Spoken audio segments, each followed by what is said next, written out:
अस्सलाम वालेकुम। आज हम देखेंगे कि जो हम कोई भी एक्सपेरिमेंट का डाटा रिकॉर्ड किया है उसका स्टैटिस्टिकल एनालिसिस कैसे करेंगे। से फॉर एग्जांपल हमारे पास ये चार ट्रीटमेंट है, फर्टिलाइज़र है, चार डोजेस थी। से फॉर एग्जांपल T1 है वो 20 किलोग्राम नाइट्रोजन पर एकड़ डाली है, और ये 40 है, ये 60 है, और ये 80 किलोग्राम है। जस्ट हम इनको T1 से लेकर T4 तक इसको नाम दे देते हैं। और ये एक्सपेरिमेंट जो है वो 3 दफ़ा रिपीट हुआ है, तो ये रेप्लिकेशन रेप्लिकेशन है, थ्री रेप्लिकेशन है।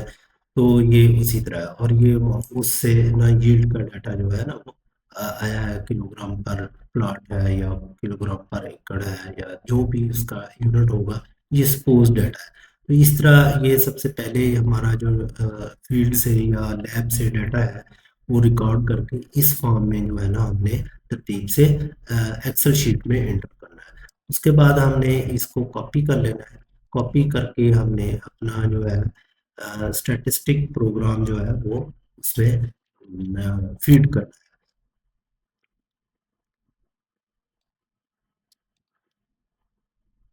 तो ये स्टैटिस्टिक प्रोग्राम खुल गया, तो वहाँ हमने पेस्ट कर देना है। जो ग्रे लाइन है यहाँ पे जो है वो ट्रीटमेंट रेप्लिकेशन यील्ड आ गई। उसके बाद हमने स्टैटिस्टिक क्लिक करना है, और वहाँ नेक्स्ट जो है ना हमने लीनियर मॉडल पे जाना है और analysis of variance, it means ANOVA. सबसे पहले हमने अनोवा जो है ना बनाना है, जो हम मैनुअली भी कैलकुलेट करते हैं। तो उस तरीके से हमने जो डिज़ाइन सेलेक्ट करना है, यहाँ सब डिज़ाइन की लिस्ट है। तो हमने CRD डिज़ाइन जो है ना वो आज परफॉर्म करना है। सब CRD डिज़ाइन है, तो इसमें ट्रीटमेंट जो है ट्रीटमेंट में चला जाएगा, यील्ड जो है वो डिपेंडेंट वेरिएबल में चल जाएगा। तो यहाँ से जो है ना हम और भी पैरामीटर ऐड कर सकते हैं, जैसा कि नंबर ऑफ प्लांट है, प्लांट हाइट है, या और जो भी हमने पैरामीटर रिकॉर्ड किए हैं जो हमारे एक्सपेरिमेंट के मुताबिक रिक्वायर्ड है, जो हमने डिसाइड किए हुए हैं। तो ये जो स्टैटिस्टिक है वो इस तरह ये 1 2 ये 8 तक जो है ना वो एक ही रन में जो है ना एनालिसिस कर सकता है। 8 से ज़्यादा फिर हमने दूसरी दफ़ा करना पड़ेगा। तो इस तरीके से ये हमने फीड कर दिया। तो ये यील्ड है और हमारी ट्रीटमेंट है। हमने देखना है कि जो फर्टिलाइज़र की चार ट्रीटमेंट है इनका यील्ड पे क्या इफेक्ट है। तो सबसे पहले अनोवा परफॉर्म करते हैं, तो ये अनोवा आ गया, तो ये सारी वो अनोवे के कॉलम और रो बन गई हैं। तो एंड में जो है ना पी वैल्यू आ गई। पी वैल्यू क्योंकि हमने ये 0.5% पे किया है, तो अगर ये पी वैल्यू 0.05 है या इससे कम है, तो ये हमारी ट्रीटमेंट यानी कि यील्ड, हमारी ट्रीटमेंट का इफेक्ट जो है ना यील्ड पे सिग्निफिकेंट है। यानी कि किसी ट्रीटमेंट ने बहुत अच्छा परफॉर्म किया है जब उनको कंपेयर किया दूसरे के मुकाबले में।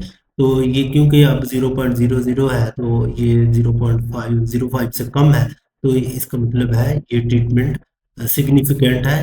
तो उसके बाद अगर हम नेक्स्ट स्टेप की तरफ जाएंगे तो जो वो है वो लेटरिंग है। तो लेटरिंग के लिए multiple comparison, all pair wise comparison के इनके सबको आपस में कंपेयर करना है। तो ये डिफरेंट टेस्ट हैं कंपैरिजन के, HSD है, LSD है, ये सारे टेस्ट हैं। तो उसमें हमने HSD या LSD इनमें दोनों में से कोई भी सिलेक्ट कर सकते हैं। मोस्टली हम HSD टेस्ट जो है ना वो सिलेक्ट करते हैं। तो ये सिलेक्ट किया तो ये हमारा ट्रीटमेंट वाइज जो आ गया, T4 जो है वो हाईएस्ट परफॉर्म्ड है। T3 है, T2 दोनों आपस में सेम है क्योंकि इनके साथ लेटर सेम लग गया है। तो इसी तरह जो लेटर C है, इसका मतलब है ये लीस्ट परफॉर्म ट्रीटमेंट है, इसने सबसे कम यील्ड दी है। अब यहाँ पे हम देखना चाह रहे हैं कि 46.3 है और 46 है, ये दोनों आपस में 0.3 का फर्क तो है, लेकिन स्टैट की लैंग्वेज में ये दोनों सिमिलर है क्योंकि इन दोनों के साथ लेटर भी लग गया। तो इसके बाद ये क्रिटिकल वैल्यू फॉर कंपैरिजन, ये वो वैल्यू है जिसकी बेस पे हम एक ट्रीटमेंट को दूसरे से कंपेयर करते हैं। इसकी अंडरस्टैंडिंग के लिए मैं बताऊंगा कि अगर ये दो आपस में कोई भी दो ट्रीटमेंट का जो डिफरेंस है वो 6 से कम है तो उनके साथ लेटर सेम लगेगा, अगर 6 से ज़्यादा है तो उनके साथ डिफरेंट लेटर लगेंगे। उसमें सबसे पहले ये एग्जांपल लेते हैं 85 और 46, इनका आपस में डिफरेंस जो है वो 6 से ज़्यादा है। तो जो हाई है वैल्यू 85, उसके साथ लेटर ए लग जाएगा, जो लो वैल्यू है उसके साथ बी लग जाएगा।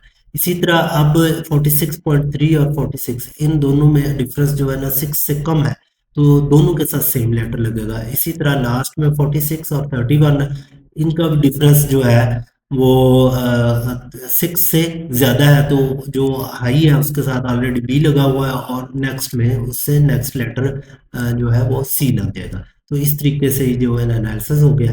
तो ये जो है ना वैल्यू टेबल में जब हम एनालिसिस करके हमारे थीसिस या अपने रिसर्च पेपर में लिखते हैं, तो ये मीन वैल्यू है एक्चुअली जो हमारा रेप्लिकेटेड डाटा था। ये 30, 32 और 33 इन दो तीनों को प्लस करके इनका एवरेज दिया है। तो ये देखेंगे यहाँ पे जो जो एवरेज जो है वो अ, आ जाएगी।